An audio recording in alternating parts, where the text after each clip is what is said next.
வாங்க. எல்லாருக்கும் வணக்கம். எப்படி இருக்கிய? எல்லாரும் நல்லா இருக்கீங்களா? நான் நல்லா இருக்கேன் உங்கள் புண்ணியத்தில். ஏங்க, என்றைக்குமே எதையும் பேச போகிறோம்னு திட்டம் போட்டு வரமாட்டேன். கேமராவை ஆன் பண்ணிக்கிட்டு என் மனசில் பட்டதை அப்படியே பேசி விட்டுட்டு அப்படியே வியாபாரத்துக்கு ஓடி போயிடுவேன். ஆனால் இன்றைக்கி பார்த்துக்கோங்க, மத்தியானத்துலேருந்து நினச்சிக்கிட்டு இருக்கேன் இதை பேசணும் இதை பேசணும் இதை பேசணும்னு. அப்படியே மனசுக்குள்ளே ஓடிக்கிட்டே இருக்குது. ஏங்க, கமெண்ட் பாக்ஸில் கமெண்ட் பலவிதமாக பண்ணுவாங்க. ரைட்டு, எல்லாருக்கும் பிடிச்ச மனுஷாலாக இருக்கு வாழ முடியாதுன்றது நல்லா தெளிவாக தெரிஞ்ச விஷயம். அதை தெளிவுறக்கம் பண்ணக்கூடாதுன்னு நான் நினச்சாலும் என் மனசு தாங்குது. இப்போ நீ பேசுகிறதுக்கு இருக்குத்தனமாக இருக்குது, லூஸ்தனமாக இருக்குன்னு அந்த அந்த வீடியோவுக்கு ஏற்றாப்புல பேட் கமாண்டோ அல்லது நெகட்டிவ் கமாண்டோ வந்துச்சுன்னா அதை நான் சாதாரணமாக ஏற்றுக்கிடுவேன். பிடிச்சிருந்தா வச்சுக்கிடுவேன், பிடிக்கலன்னா ரிமூவ் கூட பண்ணி விட்டுட்டு நம்ம அடுக்கு நம்ம வேலையை பார்க்கலாமுங்க. ஆனால் பார்த்துக்கங்க, சில பேர் வேணுக்கு முண்டே சில பேர் கமாண்ட் பண்ணுறது ரொம்ப மனச்சக்கட்டத்தை உண்டாக்குது. இங்கே வருங்க, குடும்பம் இருந்தால் நாலு விஷயமும் இருக்கும். எல்லாருமே குடும்பம் நடத்துகிற பொம்பளைய தான் இதில் பார்க்குறீங்க. சின்னஞ்சிறு சின்ன பிள்ளைய வயசு பிள்ளைய இதுக பார்க்குறத விட என்னைய மாதிரி வயசு உள்ளதுங்க, என்னைய விட வயசு கூடுனவுக, வாழ்க்கையே நல்லா வாழ்ந்து கடந்து போனவுக, இந்த மாதிரி மனுஷக்க தான் பார்க்குறீங்க. எல்லாரும் வாழ்க்கைக்குள்ளே ஒரு குடும்ப வாழ்க்கைக்குள்ளே இருந்துதே நம்ம வந்திருப்போம். என்ன அந்த குடும்ப வாழ்க்கைக்குள்ளே என்னென்ன சிக்கல் இருக்குன்னு நம்மளுக்கு நல்லாவே அறிஞ்சுக்கிற முடியும். நான் பேசுகிறது எது பொய், எது தவறு, எது இட்டுக்கட்டி பேசுகிறேன், எது சரியாக பேசுகிறேன், இதையும் உங்களால் புரிஞ்சுக்கிற முடியும். அதனால தான் பார்த்துக்கங்க, லட்சக்கணக்கான வியூஸ் போகுது, லட்சக்கணக்கான பேர் பார்க்குறீங்க. ஒரு வீடியோ 3 லட்சம் 4 லட்சம் கூட பார்க்குறீங்க. ஆனால் லைக் 3 லட்சம் 4 லட்சமாக விழுந்துக்கிட்டு இருக்கு. 400 பேர் 500 1000 பேர் 3000 பேர் 4000 பேர் இல்லைன்னா 12000 பேர் 20000 பேர் இதுக்கு மேலே லைக் பண்ணுறது இல்லை. ஒரு வீடியோ எம்மு போயிருக்கு, 1.19 எம்மு போயிருக்கு. அந்த வீடியோவுக்கு 77,000 பேர் லைக் பண்ணியிருக்காங்க. அப்போ 50 பேருக்கு பிடிச்சா லைக் பண்ணியிருக்காங்க. அதை போய் ஏன் லைக் பண்ணல என் வீடியோவுக்கு நம்ம கேட்க முடியாது. அவங்க மனசுக்குள்ளே இந்த பிள்ளை பேசுகிறது சரிதான் தான், நம்ம குடும்பத்தில் இப்படித்தானே நடக்குது, நம்ம வீட்லேயும் இப்படித்தானே நடக்குது, ரைட்டாத்தான் சொல்கிறா அப்படின்னு மனசுக்கு பட்டவங்க தான் லைக் பண்ண முடியும். இவங்கெல்லாம் பார்த்துக்குங்க, அந்த கமாண்ட் பண்ணுற அக்காலாம் எனக்கு லைக்கும் கொடுத்துருக்க மாட்டாங்க, ஒன்றும் கொடுத்துருக்க மாட்டாங்க. ஆனால் கமாண்ட் பண்ணிடுறது மட்டும், ஆமாம் நீ முதல்ல கொஞ்ச நாளைக்கு முன்னாடி நாத்தனாவை பற்றி வீடியோ போட்டிருந்த, அப்படியே நாத்தனை என்னைச்சு இது திட்டுதுங்கன்னு ஒரே அழுகையே அழுதுருந்தேன். ஊரே உங்கள் நாத்தனாவை போட்டு திட்டி இருந்துச்சு. அதை பார்த்து சந்தோஷப்பட்டுக்கிட்டு இப்போ என் நாத்தனை நல்ல மெடிசின் வீடியோ போட்டு கொடுத்துட்றேன். அன்னைக்கு அப்படி சொன்னேன், இன்னைக்கு இப்படி சொல்லி வீடியோ போட்டு கொடுத்துட்றேன்டா. என்ன அர்த்தம்? நாத்தனா நங்கைக்குள்ளே இப்படி தாங்க நல்லா கூடி குதூகலமாக ஒரு குடும்பம் இருக்கும். கல்யாணம் முடிஞ்சு வந்த உடனே கூடி குதூகலமாக நல்லா மருமகண்டு பார்க்க, பூ வாங்கி கொடுக்க, பொட்டு வாங்கி கொடுக்க, மருமகள் 4 இடத்துக்கு கூட்டிகிட்டு போக, கோயில் இடத்துக்கு போக, இப்படி நல்லா இருப்பாங்க. இருக்கிறவங்களை என்ன செய்யறது தெரியுமா? ஏடி கண்ணம்மா, என்ன இப்படி மருமகளை கையிலேயே கூட்டிக்கிட்டு அதை வாங்கி கொடுக்க இதை வாங்கி கொடுக்க இப்படி திரியிற, இப்படி தெரிஞ்சுன்னா உடனே மதிக்க மாட்டா. நாளைக்கு நம்மளுக்குன்னு ஒரு கெத்த மரியாதையாக இருந்துக்கிறணும் அப்படின்னு ஒரு நாள் பொம்பளை பார்த்து சொல்கிறது. அப்புறம் என்ன மருமகளுக்கு அப்படி வேலை பார்த்துக்கிட்டு பாவம் புது பொண்ணு இப்போ தேன் கல்யாணம் முடிச்சுட்டு நம்ம மையமட்டாடி தூங்கட்டும் அப்படின்ட்டு வாசல் தொளிச்சு கோலம் போட்டால் சும்மா போகிறதில்ல. ரோட்டில் போகிறவங்க நான்லாம் நிறைய பேரை கேட்டிருக்கேன் காதால். வீட்டுக்குள்ளே படுத்து கிடக்கையிலேயே படுத்து கிடக்கட்டும், பாவம் இப்போத்தையும் கல்யாணம் முடிச்சிருக்கு படுத்து கிடக்கட்டும்ட்டு என் மாமியை வாசு தொளிச்சுட்டா, அடியே கண்ணம்மா என்ன 2 மருமகளை கட்டிட்டு நீ வாசு தொளிச்சுக்கிட்டு இருக்க, என்ன அவளுகளை இப்போ தூங்க போட்டுக்கிட்டு இப்படி போட்டேன்னா அப்படியே பழகிக்கிருவாளுகள்ல, நம்ம மாமியாவே பார்க்கட்டும்ட்டு அப்படி ஏன் பண்ணுறேன்? அப்படித்தானே பண்ணக்கூடாது, அப்படித்தான் ஆரம்பத்தில் பண்ணுறது. அப்புறம் அவளுக்கு அதே சோகு கண்டுக்குருவாளுங்க.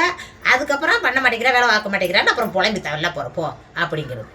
இந்த மாதிரி தான் குடும்பம் கெடுக்கிறவங்க ரொம்ப பேர் இருக்காவதுங்க. நல்லா இருக்கிற குடும்பத்தை உண்மையிலேயே இந்த மாதிரி பேசி கெடுத்து விட்ருவாங்க. அதே மாதிரி பார்த்துங்க, அக்கம் பக்கத்தில் தான் அப்படி குடும்பம் கெடுக்கிறவங்கள பார்த்துருக்கேன். ஃபோன்லையும் கேட்டு வந்துட்டாங்க. என்ன நீனு அன்னைக்கு தான் நாத்தனாவை அப்படி ஒரு குறை சொன்னேன், அம்புட்டு ஒரு குறை சொன்னேன், அம்புட்டு பேரும் நாத்தனாவை வைன்னு வஞ்சாக, நீ தான் நல்லவ மாதிரி அப்படியே மனசு எனக்கு கஷ்டப்பட்டுருச்சுன்ட்டு அப்படியே கொட கண்ணீர் விட்டு அழுத. இன்றைக்கி என்ன சேலை கொடுக்குறா சட்டை கொடுக்குறான்னு நல்ல மனுஷன் வீடியோ போட்டு கொடுத்துட்றேன் அப்படின்ட்டு கேட்டால் 2 பேரும் போட்டி ஆகட்டுமா? அதுக்கு நான் ஒரு விளக்கம் கூட சொல்லியிருக்கேன். ஏக்கா, நாத்தனான் இருந்தால் சண்டை சத்தம் இருக்கத்தான் செய்யும். சண்டை சத்தம் இல்லாத குடும்பம் உண்டா? சண்டை சத்தம் இருக்கத்தான் செய்யும். சண்டை சத்தத்துக்குள்ளேயும் உறவாக வாழ்கிற பாருங்க, அதே உறவு அப்படின்னு விளக்கம் கொடுத்தா உங்கள் விளக்கம் எனக்கு புரியாமல் இல்லை. நேருக்கு நேராக கூட அவங்கள நான் சத்தம் போட்டிருக்கேன். எங்கள் வீட்டுக்கு என்ன இது வீடு இத்தனை வீடாக கட்டிக்கிட்டு நல்லா இடம் கிடக்கு முன்னையும் பின்னையும் இடத்த விட்டுவிட்டு ஒத்த ரூமும் ஒரு அடுப்படியுமா எடுத்துக்கிட்டு காசு செலவழிஞ்சு போயிருமிட்டு கஞ்ச பசு நிறைய இப்படி வீடு கட்டியிருக்கிய என்னத்துக்கு நல்ல 1.5 சென்ட் இடத்துல நல்ல தாராளமாக பெட்ரூம் போட்டு நல்ல பெரிய வீடாக கட்டாமல் இப்படி வீடு கட்டுவாங்க அப்படின்ட்டே குறை சொல்லிக்கிட்டு வந்தாங்க.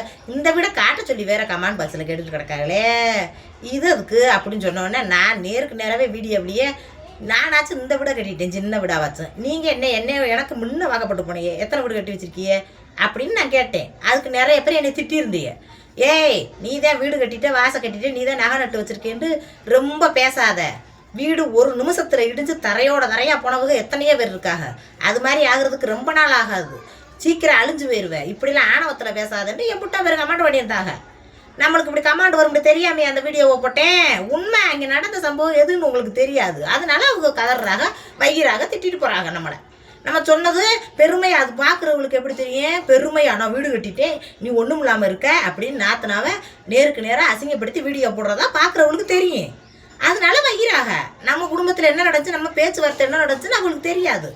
அப்படி பேசி அவங்களோட நான் சண்டை விட்டேன்டா அப்புறம் மறுபடியும் வீட்டில் இருந்து அப்போ திட்டு டீ குடிச்சு வீட்டிலேயே பறந்து உருண்டு போவாங்களா சண்டை சத்தமாக இருந்தால் ஒரு விளையாட்டுத்தனமாக அதெல்லாம் பேசுறது.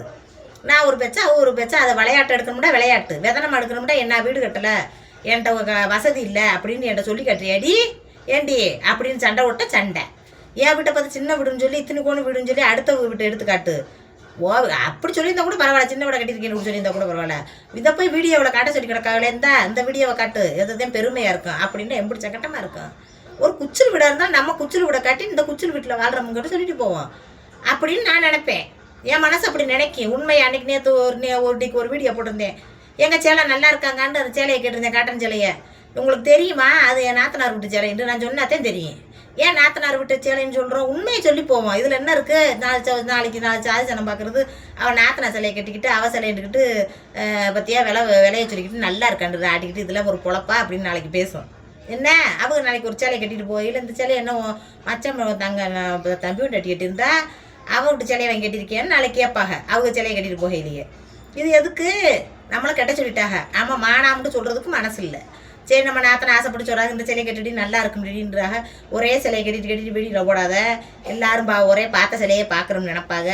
இது உனக்கு இது நல்லா தானே இருக்கும் கெட்டு அப்படின்னு சொல்லவும் கெட்டிட்டோம். நம்ம நாத்தனை நல்லா சொல்கிறாரு கெட்டிட்டு நம்ம சொல்கிறோம் உள்ளதான் உள்ளபடி என்ன அதுக்குண்டு அன்னைக்கு அப்படி சொன்னேன் இன்னைக்கு என்ன இப்படி சொல்கிறேன்னு கேட்டால் நான் என்ன பேசுறது அவங்களுக்கெல்லாம்.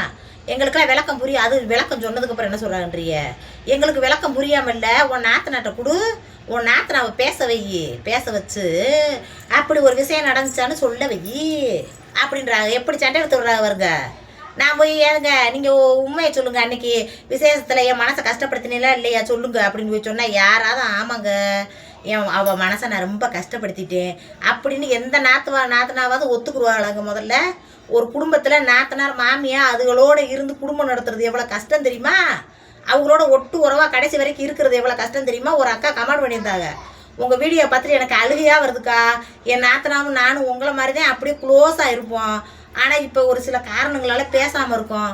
இப்படி பேசாமல் இருக்கமே இன்னொரு தடவையாக பிறக்க போகிறோம் நம்ம புருஷனோட இன்னொரு தடவையாக பிறக்க போகிறோம்னு சொன்ன வார்த்தையை கேட்டு எனக்கு அழுக வந்துருச்சுக்கான்ட்டு அந்த அக்கா கமெண்ட் பண்ணியிருந்தாங்க. கமெண்ட் பண்ணிவிட்டு உடனே ஃபோன் அடித்து பேசிட்டேன் நான் மறுபடியும் கமெண்ட் பண்ணியிருந்தாங்க. அவங்க கமெண்டை பார்த்துட்டு உண்மையிலேயே என் கண்ணில் கண்ணீர் வந்துச்சு. என் மேலே சத்தியமாக நம்பினாலும் நம்பங்க நம்பாட்டாலும் போகும் நெசமாகவே எனக்கு கண்ணீர் வந்துச்சு. ஏன் நம்ம வீடியோவை பார்த்துட்டு ஒரு குடும்பத்தில் ஒரு உறவுகளை சேர்த்து வைக்கிறோம் பற்றியலா அது எத்தனை பேரால் செய்ய முடியும்னு சொல்லுங்க. அப்போ குடும்பத்தை பிரித்து 2 துண்டாக்கி அந்த அக்கா மாதிரி கமாண்டை போட்டு 2 துண்டாக்கி வர்றது 5 நிமிஷம் ஆகாது. என்ன ஆத்தாடி இப்படி இல்லை கமாண்ட் வந்துட்டு இருங்க நாற்று நான் உடனே பேச வைக்கிறேன் அப்படின்னு வீடியோ கட்டிக்கிட்டு நீங்கள் பேசுங்கண்டா அவங்க என் மேலே இருக்கிற குறைகளையும் குத்தங்களையும் தான் சொல்ல வருவாங்க. என்ன நான் சொல்கிறது நான் அவங்க மேலே இருக்கிற குறைகளையும் குத்தம் சொல்லுவேன். அப்போ 2 பேரும் முடி தான் சண்டை விடணும். முடியை பிடிச்சி 2 பேரும் பிடிச்சி நல்லாத்தான் இருக்கும் பிறகு அப்படி போட்டு அப்படித்தான் இப்போ நடிச்சுக்கிட்டு இருக்காங்க நாடகங்களா. நாத்தனார் நங்கைகளுக்குள்ளே அப்படித்தான் நடிச்சுக்கிட்டு ஒருத்த குடும்பத்தை நீ இப்படி பேசுன்னு பேசி வச்சுக்கிட்டு அப்படியே ஆளுக்கு ஒரு பேசிக்கிட்டு திடுறாங்க. அது மாதிரி எதிரிகிறது அது குடும்பமாக்கும். அது பணம் சம்பாதிக்கிறதுக்கு எந்த வழியிலும் போகிற சென்மங்க அப்படி திரிங்க. நம்மளுக்கு அப்படி கிடையாது. என்ன நடக்குதோ அதை எடுத்து போட்டுக்கிட்டு நான் பாட்டுக்கு வியாபாரத்துக்கு போடுறேன். அந்த அக்கா அப்படி ஒரு கமாண்ட் பண்ணியிருக்கும். எனக்கு உண்மையிலே அழுகை போச்சு, சந்தோஷமாக இருந்துச்சு.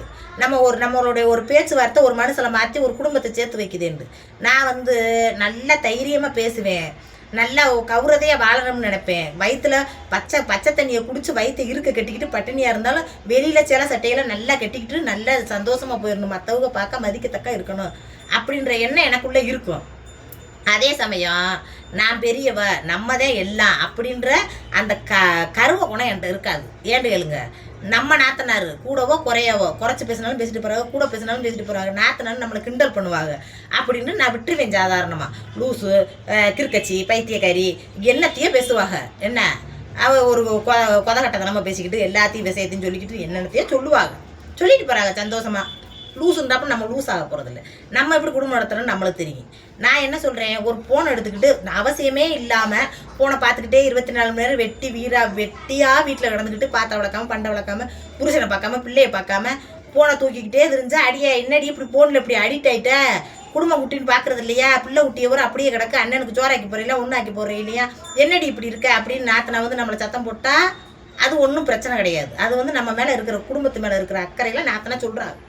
என்ன, நான் குடும்பத்தையும் பார்த்துக்கிட்டு வடையும் போட்டுக்கிட்டு பிள்ளைகளுக்கும் பாடம் சொல்லி கொடுத்து பிள்ளைகளுக்கு சோறு ஊட்டி அதுகளுக்கு ராராட்டு பாட்டு பாடி என்னத்துக்கு நான் உங்களுக்கு வீடியோவை போட்டுக்கிட்டு இருக்கேன். அம்பிட்டையும் பூரா நடிச்சு போடுறேன்னு மட்டும் சத்தியமாக நினைக்காதீங்க. நான் நடிச்சு போடுற எதுவுமே ஓடாது. இங்கே நான் என் மனச்சாட்சிக்கு தெரியும், நான் நடிச்சு போட்ட எதுவுமே ஓடாது. நான் நேச்சரில் என்ன நடக்குதோ அதைத்தான் போட்டுக்கிட்டு இருக்கேன். அப்படி எல்லா வேலையும் பார்த்துக்கிட்டு அதில் சமையலும் சமைச்சு உங்கள்கிட்ட காட்டிக்கிட்டு அதில் கொஞ்சம் நேரம் கிடச்சிச்சுண்டா பள்ளிக்கூடத்துக்கு பிள்ளையை கூப்பிட போகிற நேரம் 20 நிமிஷம் ஆட்டா போகும். அந்த 20 நிமிஷம் கேப்பில் உங்கள் எல்லாத்துக்கும் கமாண்டுக்கு காட்டு கொடுத்துக்கிட்டே போவேன். எங்கள் வீட்டுக்காரர் காலையில் அதிகாலையில் எழுந்திரிச்சு 6 மணிலேருந்து ஒரு 8 மணி வரைக்கும் கேப்பு இருக்கும் அவருக்கு. அந்த 8 மணி நேரத்தில் அவர் எல்லாத்துக்கும் கமாண்டுக்கு காட்டு கொடுப்பாரு. எதுக்கு தெரியுமா, ஒரு மனுஷன் மதித்து நம்மளை மதித்து கமாண்டு பண்ணுறாங்க. அவங்கள மதிக்காமல் நம்மளுக்கு நிறைய கமாண்டு வருது, நம்மளை நிறைய பேர் பார்த்துக்கிட்டு இருக்காங்க. அது வாட்டு கமாண்டு ஓடட்டும் அப்படின்னு இருக்கக்கூடாது அப்படின்னு ஒவ்வொரு கமாண்டையும் மதித்து கமாண்ட் பண்ணி சில கமாண்டுகளை ஸ்க்ரீன்ஷாட் எடுத்து கட்டி இவங்களுக்கெல்லாம் பிறந்த நாளாக இவங்களுக்கெல்லாம் கல்யாணம் நாளான்னு சொல்லுபடுவார். நான் மறந்து போயிடுவேன், நான் ஒரு கிறுக்குச்சிருக்கி. அந்த மாதிரி போய்கிட்டு இருக்கோம். ஏதோ இதில் ஒரு பொழப்பு தளப்பு. ஒரு 10,000 ரூபாய்க்கு ஒரு ஜவுளி கடையில் போய் வேலைக்கு போனால் இன்றைக்கி என்ன நிலைமை ஆகுது ஒரு பொம்பளைக்கு சொல்லுங்கள். வேலை பார்க்குறவர்கிட்ட போய் கேளுங்க. அங்கே இருக்கிற ஒரு ஆம்பளை அட்ஜஸ்ட் பண்ணிக்கிறணும். ஒரு ஆம்பளை இந்த ஒரு மேஸ்திரியை வேலை வைப்பேன். அவன்கிட்ட உங்களுக்கு பிடிக்காட்டாலும் பல்ல கட்டிக்கிட்டு வேலையை பார்க்கணும். ஏன்டா நம்மளையே கொத்துக்கண்ணா வச்சுக்கிட்டு அதை பாரு இதை பாரு நல்லா வேலை பார்க்குறேன் இல்லைன்னு நம்மளை குறை பேசி போயிடுவானோண்டு. ஒரு பொம்பளை பயந்துக்கிட்டு இருக்கணும். ஒருத்தி அவளை போய் சொல்லி கொடுத்துருவாளா, இவ போய் சொல்லி கொடுத்துருவாளாண்டு. அப்படி ஒரு இடத்துலையும் பொம்பளைக்கு வேலை பார்க்குற விட்டு போய் கேளுங்க என்னென்ன கஷ்டம் இருக்குண்டு. ஒரு 10,000 ரூபாய்க்கு ஒரு 5,000 ரூபாய் சம்பளத்துக்கு எத்தனையோ பேர் 150 ரூபா சம்பளத்துக்கு ஒரு நாளைக்கு 150 ரூபா சம்பளத்துக்கு போய் கஷ்டப்பட்டு உழைச்சிக்கிட்டு கிடக்குது. நானும் ஒரு வடையை போட்டு ஒரு 100 ரூபா ஒரு 10 ரூபாய்க்கு வடை வாங்குறதுக்கு ஆள் வருவாங்கன்னு ரோட்டில் நிற்கிறோம். அப்படி காசுக்கு சம்பாதிக்கிறது மிகப்பெரிய கஷ்டம். இதில் என்ன நான் நடக்கிற விஷயத்த நடந்தபடி ஊருக்கு போகிறேன், ஊருக்கு போயிட்டு வரத்த சேலையெல்லாம் நல்லா இருக்கா, சட்டை நல்லா இருக்கா, போயிட்டு வரட்டுமா அப்படின்னு சொல்லிட்டு ஓடுறேன். அதை பார்த்துட்டு நீங்கள் லைக் பண்ணிவிட்டு நல்லா இருக்குதே, நல்லா போட்டுக்கத்த சேலை, நம்ம வீட்டு பிள்ளை மாதிரி பேசுறியே, பக்கத்து வீட்டு பிள்ளை மாதிரி பேசுறியடா அப்படின்னு அம்பட்டு மக்கள் நல்லபடியாக பார்க்குறீங்க. அதில் என்னத்தையும் நம்ம அண்ணன் மண்டாட்டி 15 சம்பாதிக்கிறா, அவள் வாட்டுக்கு வீடியோ எடுத்துகிட்டு போகிறா அப்படின்னு இல்லாமல் ஃபோன்லேயே பைத்தியம் ஒருத்தவங்க என்னை கூப்பிட்டு பாராட்டிக்கிட்டு இருக்காங்க. கல்யாணத்தில் இங்கே வாங்கத்தே ஏத்தே நல்லா பேசுறியத்தே, கட்டுச்சிட்டா பொழப்பு நடத்துறியத்தே, அப்படி ஒரு குடும்பம் நடத்துறியே அப்படின்னு சொல்லிக்கிட்டு போய் அடியே லூஸு, எப்போ பார்த்தாலும் அவங்கள நான் வீடியோ எடுத்துக்கிருக்கேன், எப்போ பார்த்தாலும் போன வீடியோ எடுக்கிறது தானே வேலை, பைத்தியமாட்டா போன பைத்தியமாயிட்டா அப்படின்னா நம்ம மனசு வேதனைப்படுமா வடாதா சொல்லுங்க. எனக்கு கஷ்டமாக இருக்குதே, அப்படி அடுத்தவங்க முன்னாடி அப்படி சொல்லாதீங்க, போன பைத்தியம்னு என்னை சொல்லாதீங்க அப்படிங்கிறேன். கக்கன்னு கணச்சிக்கிட்டு அதுக்கு ஒன்று சொல்லிக்கிட்டு சிரிக்கிறாங்க. அப்போ நம்ம சொல்கிறத பெருசாக எடுத்துக்கிறாங்கல்ல அப்படின்னு வீடியோவில் பேசி அழுதுருந்தேன். அந்த அழுத வீடியோவை அவங்க பார்த்துவிட்டு அடியே நீ என்கிட்ட சொல்லியிருக்கலாம், இம்பிட்டு பேர் சொல்லி எம்பிட்டு பேர் என்னை வைகிறாங்க, உனக்கு அதில் சந்தோஷமா, இப்படி என்னை வயிழுத்து விட்டுட்டியே, வீட்டில் நீ நடக்கிற விஷயம் எல்லா விஷயத்தையும் சொல்லிட்டேன். எங்கள் அப்பனை ஆத்தாவும் கஞ்சி ஊற்றாமல் எங்கள் அண்ணனை கூட்டிக்கிட்டு உங்கள் அம்மாவும் உன் தங்கச்சி முக்கியம் போனையே அந்த விஷயத்தை நீ சொன்னையா, அதை மறைச்சு அதை சொன்னோம்னா உன்னை கழுவி ஊற்றிடுவாரு தானே மறைச்சு வாழ்கிற, அதே மாதிரி இதை மறைச்சு இருக்கக்கூடாதா அப்படின்னு ஒரு வார்த்தை சொன்னாங்கிடுதே. அன்றைக்கி நான் அந்த வீடியோவில் எல்லாத்தையும் நடந்த விஷயத்தை பூரா சொல்லி மக்களே என்னை திட்டுங்கன்னு நான் வீடியோவை போட்டேன். என்ன நான் சொல்கிறது, அப்படி ஒன்றும் நான் மறைக்க கிடையாது. உலகத்தில் நடக்கிறது தான் இது. குடும்பத்தில் மரியாதை குறைவாக நடந்துட்டாங்கன்னா நம்ம அந்த குடும்பத்தில் சண்டையை போட்டுக்கிட்டு இன்றைக்கி அது மாமியை கட்டின வீடு, அந்த மாமியை கட்டின வீட்டில் எனக்கு பங்கு இருக்குது, என் புருஷன் பிறந்திருக்காரு, உனக்கு நகையை போட்டு கட்டி கொடுத்துட்டோம், சொத்தை விற்று காசு கையலுக்கு கல்யாணத்துக்கு அப்படி காசு செய்முறை செஞ்சுட்டோம், அன்புட்டு செய்முறையிலும் ஒன்று விடாமல் செஞ்சுருக்கோம். மாமியாவிலேருந்து நாத்தனாவிலேருந்து என்ன காது குத்து எல்லாத்தையும் செஞ்சுட்டோம், சடங்கு கிடங்கு எல்லாம் செஞ்சுட்டோம். அந்த வீட்டில் எங்களுக்கும் பங்கு இருக்குது, நாங்களும் வருவோம் அப்படின்னு ஒரு ஓரத்தில் ஒரு செவத்தை ஊட எடுத்துக்கிட்டு அதில் போய் நான் வாழ முடியாதா? இங்கே இந்த இடம் அது பாட்டு கிடந்துட்டு போகுது, என் மயன் தலையெடுத்து கூட வீடு கட்டிட்டு போகிறேன். இந்த இடத்துக்கு போட்ட காசு, அந்த வீட்டுக்கு போட்ட காசை என் பிள்ளைகளுக்கு ஒரு பிள்ளைக்கு நகை எடுத்துட முடியாதா? நான் 15 லட்சத்தையும் 14 லட்சத்தையும் கொண்டு போய் 15 வய நகை எடுத்துகிட்டு வந்துருக்க முடியாதா? மாமியை வாங்கி போட்ட வீடும் மாமியை வாங்கி போட்ட இடமும் வீடும் கட்டிட்டு செத்து போயிட்டாங்க. மாமனார் மாமியை பார்த்தாத்தே அந்த வீடு ஆளணும்ட்டு என்ன சட்டம் இருக்கா? எனக்கும் பங்கு இருக்குன்னு போய் நின்றா இன்றைக்கி நிற்கத்தான் செய்யலாம். சண்டை போட்டுக்கிட்டு உருண்டா 4 பேர் பார்த்து சிரிப்பாக. இந்தவாறு ஒரு ஒரு ஒரு முளை குச்சலுக்கு இந்த அண்ணன் தம்பிகளுக்குள்ள ஒரு ஒற்றுமை இல்லாமல் இப்படி பட்டிக்கிட்டு கிடக்காங்கன்னு ஊரே வேடிக்கை பார்க்கும். இதுதான் நடக்கும். ஒருத்தருக்குள்ளே தாழ்ந்து போகிறதுல தப்பு கிடையாது. அதனால நம்ம நாத்தனா இருக்கட்டும் நல்லபடியா. என்னத்தையே நான் உழைச்சி கஷ்டப்பட்டு கருமாப்பட்டு என்னத்தையே நம்ம புருஷனும் பொண்டாட்டியும் சிக்கனமாக பொழப்பு நடத்துகிறோம். அதில் ஒரு சின்னதாக ஒரு குடிசையை போட்டு நம்ம வாங்கின வீட்டு இடத்துல வீடை கட்டிக்கிட்டு இருப்போம்னு இருக்கிறோம். அந்த ஒதுங்கி இந்த ஒன்றைக்கு ஒதுங்கி இருக்க கண்டு நாத்தனா வீட்டுக்கு நம்ம விருந்தாடியை போனோம்னா அதை ஆக்குறது பொங்குறதுல சாப்பிட்டு வரோம். அவங்க பக்கத்துலேயே இருந்தோம்னு வச்சுங்க, தினமும் சண்டை விட்டுக்கிட்டு தான் கிடப்போம். என்ன எப்படியா இருந்தாலும் மனக்கசப்பு வரும் பக்கம் இருக்கிறப்ப. அப்படி என் நாத்தனாவும் நானும் ஒரு காலமும் சண்டை கொட்டதுக்கிட்டு கிடையாது. பின்ன கூட குறையா இருந்துச்சுண்டா ஏற்ற இப்படி சொல்லாதீங்கண்டா என்னை உண்மையிலேயே கிண்டல் அவங்க பண்ணுவாங்க. நிறைய வீடியோவில் பண்ணியிருக்காங்க, நீங்களும் நேர்க்கவே பார்த்துருக்கீங்க. நான் பொய்யெல்லாம் சொல்ல கிடையாது. பைத்தியம் மெண்டல் எங்கள் வீட்டு இது கிறுக்கு அப்படின்னு எல்லாமே சொல்லியிருக்காங்க, பார்த்துருக்கீல்ல. இப்போத்தான் எல்லாரும் நீங்கள் வையவும் தடி இப்போ கல்யாணத்துக்கு போனோம். அவங்க தான் என்னைய வீடியோ எடுத்தாங்க, புரிஞ்சுக்கிட்டு என்னையத்தா கொடுத்தா நானே உனக்கு வீடியோ எடுத்தாரேன்னு எடுத்து கொடுத்தாங்க. இன்றைக்கி நான் அந்த வீடியோ அந்த இதில் கல்யாணத்துலலாம் ஓடி போய் அம்பிட்டு வீடியோ எடுத்தேன், ஒன்றுமே சொல்லலை. இதே நம்மளை சொல்லிட்டான்னு வச்சுங்க, இப்படி கூட்டத்தில் வச்சு ஏன் பைத்தியம் மாதிரி என்னத்துக்கு இப்படி தூக்கிட்டு வா வைத்தியம் அப்படின்னு நம்மளை சொன்னான்னு வச்சுங்க, நம்மளுக்கு சங்கட்டமாக போயிடும். அதை எடுக்கணும்னே தோணாது, எந்த வீடியோவும் எடுக்கணும்னே தோணாது. என்னத்தையும் எடுத்து நம்ம தம்பி அண்ணன் மண்டாட்டி பொழைச்சிட்டு போகிறா, கொண்டா நல்லபடியாக எடு அப்படின்றணும். என்ன இப்போ அப்படி சொல்கிறாங்க, அதனால எனக்கு சந்தோஷம். அன்றைக்கி சொன்னதுனால நீங்கள் மக்கள்லாம் 4 வார்த்தை கமெண்டில் போட்டதுனால இன்றைக்கி சொல்கிறாங்க, என்னைய ஒரு மரியாதையை நடத்துகிறாங்க. என்ன அதுக்குத்தான் நான் சொல்கிறது. நாத்தனா விட்ட என்னையும் சண்டை விட்டுக்கிட்டு இன்னொரு நாத்தனா பற்றி பேசுகிறேன்னு நினைக்காதும். எனக்கு இன்னொரு நாத்தனா உண்டு, என்னைக்காவது அந்த நாத்தனா பற்றி பேசியிருக்கேனா? அவங்க எதுவுமே குத்தம் கண்டுபிடிப்பாங்க, எது சொன்னாலும் குத்தம் கண்டுபிடிப்பாங்க. அப்படியேப்பட்டவங்க நம்ம ஒதுங்கி இருக்கணும், அவங்களுக்குரிய மரியாதையை கொடுத்து நம்ம ஒதுங்கிடணும். என்னத்தைய பார்க்குற இடத்துல கும்புறத்தேன்னா அவங்க மாராசியாரு பிள்ளை நல்லா இருக்கா, குட்டி நல்லா இருக்கா, தம்பி நல்லா இருக்கானா அப்படின்றாண்டு நல்லா இருக்காத்தே, நீங்கள் எல்லோரும் நல்லா இருக்கீங்களத்தே, அதோட அவ்வளவுதே. அவங்கள என்னைக்காவது வீடியோவிலையும் காட்டினதில் அவங்கள பற்றி பேசுனதும் இல்லை. ஏன்னு கேளுங்க, அவங்களுக்கு எதையும் குத்தம் கண்டுபிடிச்சிருவாங்க. இப்போ நடக்காத ஒரு விஷயத்த நான் பேசுனேன்னு வச்சுக்கோங்க, நடக்கவே இல்லை நம்ம குடும்பத்தில், எப்படிடா உன் பொண்டாட்டி அங்கே பேசுவா அப்படின்னு சண்டை ஓடுவாங்களா மாட்டாங்களா? சண்டை விடாமல் எப்படி இருப்பாங்க? இதுவே நடந்த விஷயத்த பேசினா எப்படி சண்டை விட முடியும்? நடந்தது தானே என் பொண்டாட்டி சொல்லியிருக்கா, அப்படியா நீ நடந்துக்கிற? இப்போ விசேஷத்துல வீட்டில் இப்படி நடந்துச்சுங்கன்னு நான் உங்கள்கிட்ட அழுதுட்டேன். இப்போ உண்மையிலேயே அது நடக்கலைண்டா என் புருஷனுக்கு ஃபோன் பண்ணி, ஏனே நடக்காத ஒரு விஷயத்த உன் பொண்டாட்டி வீடியோவுக்காக காசு பணம் சம்பாதிக்க என்னை அசிங்கப்படுத்திக்கிட்டு இருக்காளே என்னன்னே, நீ என்னண்டு கேளு அப்படின்னு என் ஆத்தனா என் புருஷனுக்கு ஃபோன் அடிச்சிருவாங்களா இல்லையா? என் புருஷன் என்னை 4 கேள்வி நறுக்குன்னு கேட்க மாட்டாரா? கூட பிறந்தவளை அசிங்கப்படுத்தினா எந்த அண்ணன் தம்பி பார்த்துக்கிட்டு இருப்பாங்க? ஏண்டி வீடியோவில் நீ சம்பாதிக்கணுன்றதுக்காக எதை வேணாலும் பேசி பிரிவாடி? என் தங்கச்சி எப்படி அந்த வார்த்தை சொல்லலையாமலடி அப்படின்னு வீட்டில் விவகாரமாக போயிடாதங்க. நடந்தது உண்மை, அதை சொன்னேன், அதை சொல்லக்கூடாது, அவ்வளவுதான். அந்த சொல்லாமல் நம்ம மறைக்கணும். அந்த மறைக்கிற சக்தி என்கிட்ட இல்லை. நடக்கிறது எதுவோ அதை உங்கள்கிட்ட சொல்லிட்டு போகிறேன். என்ன நடக்கிற விஷயத்தான் உங்கள்கிட்ட பேசுகிறேன். என் குடும்பத்தில் ஒரு வாக்கப்பட்டு வந்த நானும் என் மாமியா வீட்டில் நான் பட்ட கஷ்டம் என்ன, அதுலேருந்து நான் எதுக்கு வெளியே வந்தேன்? எல்லாரும் கேட்குறீங்க, என்னக்கா கழுத்து நிறைய நகை ஓட்டுருக்கீங்க, இப்படி போடாதீங்கக்கா, போட்டிங்கன்னா நாளைக்கு பிரச்சனை வருது, தங்கம்மா கவரிங்க அப்படின்னு பல கேள்வியில் எழுப்புறீங்க. எனக்கு தெரியும், நான் வாக்கப்பட்டு வந்தப்போ எனக்கு என் மச்சான் முன்னாடிக்கு ஒரே கல்யாணம், கழுத்து நிறைய அவன் நகை ஓட்டுருந்தாண்டு விருந்துக்கு கூட அவளைத்தான் கூட்டிகிட்டு போவாங்க, என்னை விட்டுட்டு போயிடுவாங்க.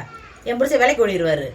அவன் என்னத்துக்கு, அவன் ஒத்த சக்கலியை போட்டுக்கிட்டு பார்க்குறதுக்கு அசிங்கமாக இருக்குது, அவளை கூட்டிகிட்டு போங்க அப்படின்னு அவளை கூட்டிகிட்டு போய் விருந்துக்கு வைப்போம். விருந்து ஒரு சொந்தக்கார விருந்து வச்சாங்கன்னா அவர் என்ன இளைய மண்டாட்டி இளையவன் வரலண்டா, இளைய மண்டாட்டிக்கு இது உடம்புக்கு வீட்டுக்கு தூரமாயிட்டா, அவன் வேலைக்கு போயிட்டா அதே வரல அப்படின்ற மாதிரி சொல்லுவாங்க மனசார. அப்போ நான் நினச்சேன், பற்றியெல்லாம் நகை நட்டு தான் முக்கியம், நகை நட்டு இருந்தால் நம்ம விசேஷத்துக்கே நம்மளை அனுப்புவாங்களா? அந்த நகை நட்டை நம்ம எப்படியாவது சம்பாரித்து கொஞ்சம் கொஞ்சமாக சிறுக சேர்த்து நம்ம எடுக்கணும் அப்படின்ட்டு கஷ்டப்பட்டு கருமாயப்பட்டு உழைக்கிறேன். வடக்கடை ஒரு உங்ககிட்ட புட்டு நகையா அப்படின்ட்டு ஒருத்த கமெண்ட் பண்ணியிருந்தாங்க. உழைக்கணும், உழைக்கிற காசை உடனே திண்டுட்டு தூத்திட்டு போகக்கூடாது. ஒரு அண்ணன் தான் சொல்லியிருந்தாரு இதில், அது என்னது சண்டை கடையில், ஏமா நான்லாம் 5 கிலோ மீன் எடுப்பேன், 5 கிலோ மீன் எடுத்து தின்றுவோம் எங்கள் குடும்பமே அப்படின்ட்டு. குடும்பத்தை திங்கிறதுக்கு ஆள் இருந்துச்சு திண்டைங்க, அதை விட திங்கவே ஆள் இல்லைன்னு வேஸ்ட்டாக கீழே விட்டுனேன்னு 5 கிலோ மீன் எடுப்பீங்களா? அதே மாதிரி என் குடும்பம் எப்படியோ அந்த குடும்பத்துக்கு ஏற்றாப்புல ஓட்டி கட்டுச்சிட்டா பிழைச்சி ஒரு வாங்கி திண்டதை ஆசைப்பட்டதை வாங்கி திங்காமல் நம்ம பிள்ளைகளுக்காக என்னத்தையாவது ஒரு 15 சேர்த்து வச்சுட்டு போகணும். அது கஷ்டம் இல்லாமல் கருமாயம் இல்லாமல் வாழட்டும் நாளைக்கு. அப்படின்ட்டு என்னத்தையும் வாயை கட்டி வைத்த கட்டி வடைகளை போட்டு அங்கிட்டு கிட்டு சேகரித்து சிறு சேமிச்சு அப்படியே நான் கொஞ்சம் கொஞ்சமாக போய் பேங்குகளில் கட்டி ஒரு நகையை அடகு வச்சு ஒரு பொருள் எடுத்து கூடியறது அப்புறம் நகைக்கு கட்டுறது திருப்புறது இப்படி நான் என்னத்தையும் குடும்பம் நடத்தி நல்லபடியாக கொண்டு போனேன். அந்த விஷயத்தை உங்கள்கிட்ட பூரா மனசறியாமல் மனசில் ஒழிக்காமல் கல்லங்க விடம் இல்லாமல் எல்லாத்தையும் உங்கள்கிட்ட சொல்கிறேன். ஈன்னு சிரிக்கிறதான்றாங்க. என்னோட சிரிப்பே அதுதான், உண்மையிலேயே அதுதான் என் சிரிப்பு. அதுக்குன்னு நானும் உங்கள் வீடியோவுக்காக நான் புதுசாக ஒரு சிரிப்பையை வாடகைக்கு எடுத்துகிட்டு வர முடியும். நான் என்ன இருக்கோ அதை காட்டி சிரிக்கிறேன். அதை பார்த்துக்கிட்டு நீ லூஸு ஐயோ லூஸ் மாதிரி பேசுகிற அப்படின்னு ஒரு அக்கா கமெண்ட் பண்ணியிருந்தாங்க. அதெல்லாம் எனக்கு வருத்தம் கிடையாது. பார்க்குறது திடீர்னு பார்க்குறவங்களுக்கு ஐயே இந்த பொம்பளை என்ன இப்படி பேசுது அப்படின்னு சில பேருக்கு தோணலாம். அதனால அப்படி கமெண்ட் பண்ணலாம். ஆனால் நீ நாத்திராவை அன்னைக்கு குறை பேசுன, இன்னைக்கு பெருமை பேசுகிற, நீ என்ன மாற்றி பேசிக்கிட்டு உன் நாத்திராவை பேச வை, அன்னைக்கு நடந்த சம்பவம் பொய்யா இருக்கும் அப்படின்லாம் உங்களை ஆராய்ச்சி பண்ண சொன்னது யாரு? இல்லை கேட்குறேன். பொய்யாவே இருந்தாலுமே பொய்யா இருந்தால் எப்படி எங்கள் வீட்டில் பிரச்சனை இல்லாமல் இருந்திருக்கா? உண்மையத்தான் என்றைக்கும் பேசுவேன். என் வீட்டில் நடக்கிற விஷயத்தை தான் சொல்கிறேன். ஒரு கல்யாணம் முடிச்சு ஒரு மாமியார் வீட்டில் நான் பட்டதும் அதுலேருந்து வெளியே வந்ததும் அதுக்கப்புறம் நான் அவங்க கண்ணு முன்னாடி வாழ்ந்து காட்டிக்கிட்டு இருக்கிறதும் அதுக்கப்புறம் நடக்கிற விஷயங்கள் என்ன, அவங்க வீட்டுக்கு போகிறேன் வாரேன், நாத்தனாவை பார்க்குறேன், மச்சான் முன்னாடியை பார்க்குறேன், பிள்ளைகளை பார்க்குறேன், கொஞ்சிறேன், நல்லது கெட்டதுக்கு போகிறேன், விசேஷத்துக்கு போகிறேன், இதைத்தான் உங்ககிட்ட சொல்லிக்கிட்டு இருக்கேன். என்ன நடக்குதோ அதை. ஒன்றுமே நடக்கலைன்னா வீட்டில் பாத்திரம் வளர்க்க, துணியை துவைக்க, சோறாக்க, வடையை போட, அதை கட்டிக்கிட்டு திடுறேன். இப்படி இருக்கிறவளை போட்டுக்கிட்டு சும்மா குடும்பம் கெடுத்ததானம்மா உன் நாத்தனாவை பேச வை, அவங்கள பேச வை. அன்னைக்கு என்ன நடந்துச்சுன்னு எங்களுக்கு தெரியணும்டா. உங்களுக்கு தெரியறதுக்கு நானாக கிடச்சேன். என் குடும்பத்துக்குள்ளேயே குண்டை போடுறது, குண்டை போட்டு வெடி உண்டா வெடிச்சு 2 பேரும் பட்டிக்கிட்டு உருள்றதுக்கு எப்படி ஒரு திட்டம் பாருங்க. நான் அன்னைக்கே சொல்லிட்டேன் அந்த அக்காவை, ஏக்கா உங்களுக்கு வீடியோ பார்க்க பிடிக்கிறேன்னா தள்ளி விடுங்க, ஒரு நாளைக்கு 10 வீடியோ போடுற முன்ன வந்து நிற்கிது ஓ வீடியோவான்னு கமெண்ட் பண்ணியிருந்தாங்க. ஏக்கா பிடிக்கலன்னா தள்ளி விடுங்க, பிளாக் பண்ணுங்க, என்னோடய ஐடியாவே பிளாக் பண்ணிக்கோங்க அப்படின்னு சொல்லிட்டேன். அப்படி இருந்தும் பார்த்துக்கிட்டு பார்க்க முடியாமல் இருக்க முடியலை. என்ன நடக்குதுன்னு அந்த அந்த இது குணத்தோடு வந்து பார்க்குறாங்க. பார்த்து விட்டு சுரண்டு அடிக்கிறாங்க. என்ன உன் நாத்தனாவை பேச வை, அதை பேச வை, இதை பேச வைந்து ஒருத்தருக்கு ஒருத்தர் இருக்கும். மனசுக்குள்ள வருத்தங்கள் இருக்கத்தான் செய்யும். என் நாத்தனாவுக்கு எனக்கு இது 4 வரைக்கும் வாக்கப்பட்டு 18 வருஷம் 14 17 வருஷம் ஆச்சு. ஒரு நாள் கூட நீ வான்னு பேசி சண்டை போட்டதே இல்லை. என் நாத்தனாவை நானும் எதுக்குன்னு தெரியாது. எங்கள் 2 பேருக்குள்ளே அப்படித்தான் இருக்கும் நெசமாவே. எங்கள் மூத்த நாத்தனாவோட சொல்லுவாங்க, 2 பேருக்கு என்ன இப்படி 2 பேருமே கல்யாணம் முடிச்சிருக்கலாம், என் தம்பியை கட்டினதுக்கு பதிலாக இவளையே கட்டியிருக்கலாம் நீனு அப்படின்னு கூட சொல்லுவாங்க கிண்டலா. அப்படிலாம் இருக்காளுங்க. என்னத்தை பண்ணாளுங்கன்னு தெரியல. எவ்வளவு மட்டும் அப்படி இருக்காளுங்க, நம்மளை மட்டும் அப்படி பேசுகிறாளுங்களா, நம்மகிட்ட மட்டும் அப்படின்ட்டு. ஏதே உங்களுக்கு வயசு ரொம்ப கூடுதலாயிருச்சு, அதனால உங்களுக்கு கொடுக்குற மரியாதை நான் மரியாதையை கொடுத்துட்டு ஓடிடுறேன் அப்படின்னு எதுவும் குத்தம் கண்டுபிடிக்கிறியா? அதுவும் இல்லாமல் அவங்களுக்கு எனக்கு ஜாலியாக என்னத்தை பேசினாலும் அவங்க ஏற்றுக்குருவாங்க. மனசு கஷ்டமாக இருந்துச்சுன்னா என்னை நோஸ் கட் பண்ணுறேடி போடி என்கிட்டு அப்படின்ட்டு என்கிட்ட நேரையே சொல்லிடுவாங்க. அது நோஸ் கட் பண்ணுறேடி என்கிட்ட போடி என்கிட்டன்னு சொல்லிட்டு விட மாட்டேன். அத்தனை வடிவேல் மாதிரி ஒரு படத்தில் விழுந்துக்கிட்டு என்னை மன்னிச்சிருக்க காலில் விழுந்து உங்கள் சேலையை உருவேன் பாருங்க, அந்த கதையில் விழுந்துக்கிட்டு விட மாட்டேன். மன்னிச்சிருக்க தெரியாமல் சொல்லிட்டேன்.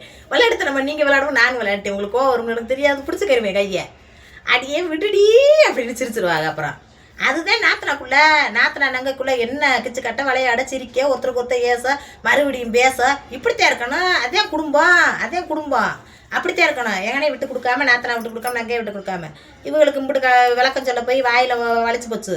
அப்படிலாம் பண்ணாதீங்க. கமாண்டுக்கு ஏற்றாப்புல நீங்கள் என்ன கமாண்ட் பண்ணுங்க, வீடியோவுக்கு ஏற்றாப்புல என்ன வேணாலும் பண்ணுங்க. அசிங்கமாக இருக்கா, லூஸாக இருக்கா, பைத்தியம், மெண்டல் என்ன சொன்னாலும் ஏற்றுக்கிருவேன். நீ நல்லவ மாதிரி நடிக்காத, எது வேணாலும் ஏற்றுக்கிருவேன். உம்மா நாத்தனை பற்றி பேசுறது கூட போய் நீ அவங்கள பேச வைன்னு சொல்கிறது குடும்பம் கிடக்கிறதுனா, குடும்பத்தை கெடுக்கிறதுனா. அந்த படத்தை பண்ணாதீங்க. அந்த குணம் இருக்கக்கூடாது என்னைக்கு. அப்படி இருந்தால் தான் குடும்பம் தன்னால் கெட்டு போகும். யாரும் கெடுக்க தேவையில்லை. ஒரு குடும்பத்தை கெடுக்கிற சூழ்நிலையை மட்டும் ஏற்படுத்தக்கூடாது. ஒரு வீடியோவை போடுறோம்னா அந்த வீடியோக்குள்ளே ஒரு குடும்பத்துக்குள்ளே என்னென்ன நடக்குது, எது நடக்குது, என்னென்னமோ விவரம் சொல்லிக்கிட்டு இருக்கேன். என்ன சிக்கனத்தை பற்றி என்னென்னத்தையும் சொல்லிக்கிட்டு இருக்கேன். எல்லாத்தையும் விட்டு கந்தனுக்கு புத்தி கவட்டுக்குள்ளன்ற மாதிரி நாத்தனாவும் அண்ணன் முண்டாட்டி நாத்தனாவும் இப்படி ஒற்றுமையாக இருப்பாளுங்க. இதெல்லாம் என்னவா இருக்கும், நாடகமாக இருக்குமா, உண்மையாக இருக்குமா, இப்படி போடு கமாண்டா அப்படி போடு கமாண்டன்ட்டு குழப்பம் பண்ணக்கூடாது. அவங்களும் இந்த கமாண்டை பார்ப்பாங்க. பார்த்துட்டு பற்றியா என் மேலே தப்பே இல்லைன்னு ஒரு அக்கா சொல்லிட்டாங்க அப்படின்னு நினைப்பாங்க. அப்புறம் அவங்களுக்கு ஒரு 4 வாரத்தை எக்ஸ்ட்ரா பேசணும்னு தோணும். அப்படிலாம் பண்ணக்கூடாது. ஒருத்தருக்கு ஒருத்தர் நல்லா இருக்கிற குடும்பத்தை கெடுக்கக்கூடாது. என்ன நாத்தனா நங்கையும் நல்லபடியாக சந்தோஷமாக இருக்கும். அது ஒரு விசேஷத்துக்கு போச்சுன்னா இருந்தாங்க சங்கிலியை போட்டுக்கிட்டு போங்க தேன்றதும், அது நான் ஒரு விசேஷத்துக்கு அவங்க வராமல் இருந்தேன்னா அவங்க நகைகளை போட்டுட்டு போடிட்டு என்னை அனுப்புறதும், அதெல்லாம் ஒரு நல்ல மனசு வேணும். அவங்க சிலையை நான் கட்டுறது, என் சிலையை அவங்க கட்டுறது, அவங்க வீட்டில் வெந்த சொத்தை நான் திங்கிறது, என் வீட்டுக்கு வந்து வெந்த சொத்தை அவங்க திங்கிறதும், அதெல்லாம் வந்து ஒரு உறவுகளுக்குள்ளே இருக்கிற ஒற்று உறவு. அப்படியான மக்கள் நிறைய பேர் வாழ்ந்துக்கிட்டு இருக்காங்க. வாழணும், அப்படித்தான் வாழணும். அதுக்கு தான் பூமியில் பிறப்படுத்திருக்கான். ஒருத்தருக்கு ஒருத்தர் சண்டையை பிடிச்சி முடியை பிடிச்சி ஆஞ்சுக்கிட்டு நீ பெருசா நான் பெருசான வெட்டு குத்திக்கிட்டு ஒருத்தருக்கு ஒருத்தர் போலீஸ் ஸ்டேஷன் போய்கிட்டு சொந்தத்துக்குள்ளே வந்ததுக்குள்ளே அப்படி அதிரிவாக அந்த மாதிரி தெரியவே மாட்டோம். லட்சக்கணக்கில் அந்த சொத்து இது விலைக்கு போனாலும் சரி எனக்கு பங்கு இல்லைன்ட்டாங்கன்னா போங்க, நல்லபடியாக வச்சுக்கிட்டு போங்க, கடவுள் எங்களுக்கு வழிவிடுவார், உழைச்சி சம்பாதிக்க தெம்பு இருக்குன்னு ஓடி வந்துடுவான். சண்டை விட மாட்டான். சண்டை போட்டு எனக்கு அதில் பங்கு இருக்குது எனக்கும் கூடுறா அப்படின்ட்டு போய் மல்லு கட்டி நிற்கிறப்ப இதே கிடையாது. எனக்கும் கிடையாது, என் ஜீமானுக்கும் கிடையாது. அப்படித்தான் ஒதுங்கி வந்துட்டோம். நாங்கள் சண்டையிலே போட்டதில்லை. எங்கள் நாத்தனார்கிட்ட என் மாமியார்கிட்ட சின்ன சின்ன விவகாரம் வருதுன்னு ஒதுங்கி வந்தோம். என் வீட்டுக்காரு எங்கள் அம்மாவை போய் நான் வாடி போடிட்டு அடிசியம்மா பேசுகிறதோ, எங்கள் அப்பனை போய் கம்பெடுத்துக்கிட்டு அடிக்கிறதோ இந்த பேசு எனக்கு பிடிக்காது. எங்கள் அப்பா நாளைக்கு அடிச்சு போட்டேன்னா அவர் கீழே விழுந்துட்டானா அவரை தூக்கிக்கிட்டு நான் தான் ஆஸ்பத்திரிக்கு ஓடணும், என்னையை தூக்கிக்கிட்டு அவர் தான் ஆஸ்பத்திரிக்கு ஓடணும். உன் பேச்சை கேட்டுக்கிட்டு அப்படி சண்டை விட முடியாது. அதே சமயம் உனக்கு அசிங்கமாக இருக்குது, உங்கள் அப்பா அம்மா வந்தால் அசிங்கப்படுத்துகிறாங்க அப்படின்றது நான் ஏற்றுக்கிறேன். நம்ம அந்த குடும்பத்தை விட்டு வெளியே போயிடுவோம் வா அப்படின்னு என்னை கூட்டிக்கிட்டு வெளியே வந்தார். இதில் ஒரு தப்பும் கிடையாது அப்படின்னு என் மனசாட்சிக்கு பட்டுச்சு. நாங்கள் வெளியே வந்தோம். என்ன அப்படித்தான் நிறைய குடும்பத்தில் நடந்துக்கிட்டு இருக்கு. அதுக்குண்டு என் குடும்ப விஷயங்களை பூரா அவங்ககிட்ட சொல்கிறேன். சொல்கிறதுக்கு காரணம் என்ன, எல்லா குடும்பத்திலும் இப்படிலாம் நடக்குது. பொம்பளைங்க அதுலேயும் நம்ம மீண்டு வந்து அவங்க முன்னாடி வாழ்ந்து நல்லபடியாக இருக்கணுன்றதுக்காகத்தான் சொல்கிறேன் என் குடும்ப விஷயத்தை. என்ன அது மாதிரி 4 பேருக்கு அந்த அந்த அக்கா போன வச்சு போட்டிருந்தாங்கல்ல கமாண்டு, நான் என் நாத்தனார்ட்ட ஃபோன் அடித்து பேசிட்டேன் கண்டு. அது அந்த மாற்றத்தை யாராலும் கொடுக்க முடியுமா? அதுதான் வேணும். அந்த மாற்றத்தை ஒரு மனசுக்குள்ளேயும் வேணும்ட்டு கூடி அவள் சொல்கிறேன்.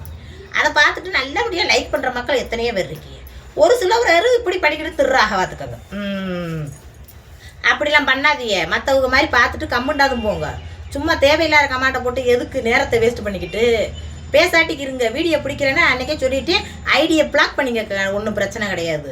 என்ன இதில் ஓடணும் மட்டும் ஓட பார்ப்பேன், ஓடுன்னா பார்ப்பேன், போடுவேன் வீடியோவை. ஓடலைன்னா நான் பாட்டுக்கு என் பொழப்பு தலைப்பேன், நான் பாட்டுக்கு வடையை சுட சோறாக்க குழம்பு வைக்க என் பிள்ளைகளை பக்கம் நான் பாட்டுக்கு ஓடிடுவேன். ஒருத்தர் மாதிரி வருத்தப்பட்டு கிடக்கலாம் மாட்டேன். அதனால் தயவு செய்து எல்லா இடத்துலையும் நடிச்சு போடுறான்றதுக்காக நானும் நடிக்கிறேன்னு யாரும் நினைக்க வேணாம். நான் நடக்கிறத அப்படியே உள்ளதை உள்ளபடி சொல்கிறேன். ரொம்ப நேரம் ஆகிப்போச்சா, பேசுனதே போகலை, பொழுது போனதே தெரியலை. லைக் பண்ணுங்க அத்தாக்களை, அப்படிலாம் கமாண்ட் பண்ணாதீங்க. கமாண்ட் பண்ணுற அக்கா, அந்த அக்கா பேர் எனக்கு தெரியல, ஒன்றும் தெரியலை. நான் அன்றைக்கே சொல்லிட்டேன், உன் வீடியோவா 10-15 வீடியோவா மேலே போட்டு விட்ற ஒரு நாளைக்கு உன் வீடியோவா வந்து தொலையுது அப்படின்னு சொல்கிறப்ப சொல்லிட்டேன். ஏக்கா பிளாக் பண்ணிக்கோங்க ஐடியண்டு. மறுபடியும் எனத்துக்கு இந்த உதிர்களாம் குடும்பத்தை இப்படிலாம் பண்ணாதீங்க. கூட்டி சேர்த்து வைக்கிறது ரொம்ப கஷ்டம். செதைச்சு சீரழிச்சு விடுறது 5 நிமிஷத்தில் பண்ணி விட்டுறலாம். பொம்பளைய வாயிட்ட பேசி அப்படிலாம் பண்ணக்கூடாதுக்கு. எங்கே இருக்கீ, எந்த ஊரில் இருக்கியா? ஆத்தாடி ஆத்தாடி அக்கம் பக்கமெல்லாம் பார்த்துருங்கத்தே. என்னம்மா எங்கே இருந்துக்கிட்டு குடுலம் கிடக்குறாங்கத்தா கமாண்டை போட்டு. ஏக்கே இப்படிலாம் பண்ணாதீங்க, எனக்கு சங்கட்டமாக போச்சுக்கா. இன்றைக்கி பொழுதுக்கு நல்லா கிருன்னு தூங்குறோம். இன்றைக்கி தூங்கவே இல்லை பார்த்துங்க உங்கள் கமாண்டை பார்த்து. இன்னும் கமாண்ட் பண்ணேன்னா உங்கள் ஐடியை நான் பிளாக் பண்ண வேண்டியது. இனிமேல் கமாண்ட் பண்ணார் அளவுக்கு என்ன நம்ம மனசை கஷ்டப்படுத்துறவங்க யாரும் நம்ம பக்கத்தில் வச்சுக்கிற கூடாதுங்க. என்னை பொறுத்தளவுக்கு சொந்தமாக இருந்தாலும் சரி அந்நியமாக இருந்தாலும் சரி மனசை வேதனைப்படுத்துகிற மாதிரி எதையுமே பண்ணக்கூடாது யாரையும். அது ஒரு பெரிய பாவ செயல் என்னை பொறுத்தளவுக்கு. இனிமேல் அவங்க கமாண்ட் வந்துச்சுன்னா நான் உங்கள் ஐடியை பிளாக் பண்ணுவேக்கா. யாரையும் நான் பிளாக் பண்ணதே கிடையாது. நான் சேனல் ஆரம்பித்து 2 வருஷம் ஆச்சு. பேடாக அசிங்கமான கமாண்ட் போடுறவங்கள கூட நான் பிளாக் பண்ண மாட்டேன். ஏன்னா அவங்க நம்மளை பார்த்த உடனே நம்ம நல்ல உம்பளைன்னு சொல்லணும்னு நம்ம எதிர்பார்க்கக்கூடாது. நம்மளோட பேச்சுவார்த்தைகளை பார்த்துட்டே அவங்க நம்மளுக்கு கமாண்ட் அளிப்பாங்க. நம்மளை பார்த்தோன்னா அவங்களுக்கு அப்படி தோணி இருக்கு அசிங்கமாக கமாண்ட் பண்ணுறாங்க அப்படின்னு நான் அதை ரிமூவ் தான் பண்ணி விடுவேனே தவிர பிளாக் பண்ண மாட்டேன். இந்த மாதிரி பண்ணேன்னா நான் பிளாக் பண்ணுவேன் உங்கள் ஐடியை மட்டும். நான் அவ்வளோ ஒரு சங்கட்டமாக இருந்துச்சு எனக்கு மனசு. சும்மா தேவையில்லாமல் என்னதுக்கு அப்படி பண்ணுறீங்க? அப்படிலாம் பண்ணக்கூடாது. நாத்தனை நாங்கள் கூட சண்டை சத்தம் இருக்கத்தான் செய்யும். அதை கூடி அதை சமாதானம் அன்றைக்கி போய் நான் போய் என் நாத்தனை காலில் விழுந்தது எனக்கு தான் தெரியும். என்ன அதில் நான் ஒன்றும் குறைஞ்சி போக மாட்டேன். கடவுள் எனக்கு மேலேருந்து வழிவிடுவார். என் நாத்தனாட்ட போய் அம்புட்டு மன்னிப்பு கேட்டேன், மன்னிச்சுக்கங்கத்தே நான் சொன்னது தப்புத்தேன், நான் உங்கள்கிட்ட நிறைய தடவை நேரடியாக சொன்னேன் கேட்க மாட்டேன்ட்டியே அப்படின்ட்டு அன்றைக்கி போய் அம்புட்டு மன்னிப்பு கேட்டு அவங்ககிட்ட சோறாக்கி சமைச்சு பாத்திரம் மண்டபம்லாம் விலைக்கு போட்டுவிட்டு சாப்பிட்டுட்டு அன்றைக்கி பொழுதுக்கு இருந்துட்டு வீட்டுக்கு வந்தேன். அதுக்கப்புறம் அவங்க சமாதானமாகி மறுபடியும் என் வீட்டுக்கு வந்தாங்க. அதுக்கப்புறம் பேசிக்கிட்டோம். இப்படி குடும்பம் நானே அரவணைச்சு கொண்டுட்டு போய்கிட்டு இருக்கீங்கள, அதில் அணுகுண்டை தூக்கி போடாதீக்கா. ஆமாம் ஏத்தையாக போயிட்டு வரட்டுமா? நான் பேசுனதில் என்னம்மா குத்தமுறை இருந்தால் நீங்களும் கமெண்ட் பாக்ஸில் சொல்லுங்கள், தாராளமாக சொல்லலாம். ஆத்தாடி 30 நிமிஷம் ஆயிடுச்சு. வீடியோ புதுசாக பாருங்க. ஏன் இப்போ வேதனை பேசுகிறேன்ட்டு மணி உணவு இல்லை. லைக் பண்ணுங்க அத்தாங்களா.